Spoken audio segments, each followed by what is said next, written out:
Hi, this is Andrew Tozan. Firstly, I want to thank you for taking the time to view my portfolio. This video here is just a short introduction to the semester paper I wrote for my study abroad class of Honors 2020. As the title shows, it compares the options of recycling end-of-life vehicles and specifically keys in on how the European Union and how the United States federal government go about recycling these vehicles. Now let's just jump straight into it. 87.3 million cars were produced in 2013. That's over 68 million tons and $100 billion worth of lightweight materials used in the manufacturing of these vehicles. Now, that's a lot of natural resources, but with this new generation of recycle-minded people, it had me thinking, how are we recycling these vehicles, and what are the governments in the United States and the European Union doing to make sure that these vehicles are recycled properly? First, we need to know what exactly an end-of-life vehicle is. Essentially, they'll all end up looking the same, whether it's after a weekend with your dad or fresh from the garden. Essentially, they're all a vehicle where the previous owner doesn't have a use for it anymore, or where the vehicle's usefulness has run out, like after a bad car accident like this one. Now, all these end-of-life vehicles go through the same three processes, first of which is dismantling. This is where the dismantlers will go through the vehicle and take out any useful parts that can be resold or refurbished. Now, these refurbished parts are sent to the remanufacturers, where they will be torn down, inspected, and tested to make sure that these parts are good enough for consumers to put back into their cars. All the remaining material will be sent to the shredders, where it will be separated, recycled, and reused in the automotive and other industries.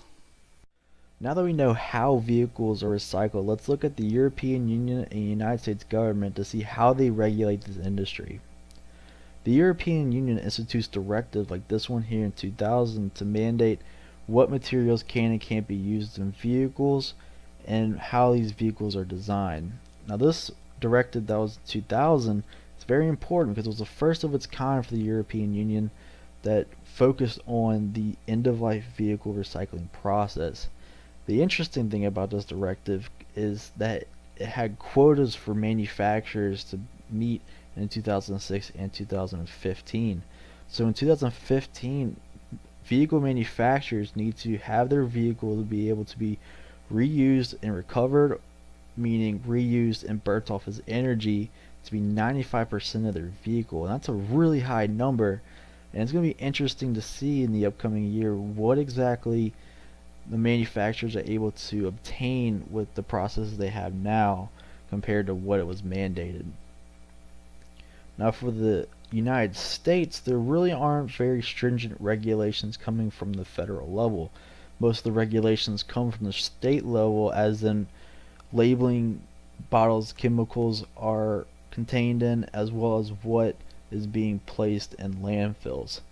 Now, there are examples of national implementations, such as this National Vehicle Mercury Switch Recovery Program, which was an incentive program for the states to go into old vehicles and recover the old mercury switches that were in them and dispose of them properly. Also, the EPA bans the disposal of certain materials and chemicals in landfills. So yes, there are national implementations, but it isn't to the effect of the European Union, which brought about the question for my paper. Understanding that there are differences between the European Union and the United States government, how they deal with vehicle disposal, the question I proposed was, should the United States government follow the European Union and implement regulations regarding vehicle disposal? In this paper, I weigh the pros and cons for each, the European Union's method and the United States method, and from that, I conclude whether the United States should continue to do what they're doing now, or should they institute regulations like the European Union. You can find my paper on my portfolio as well.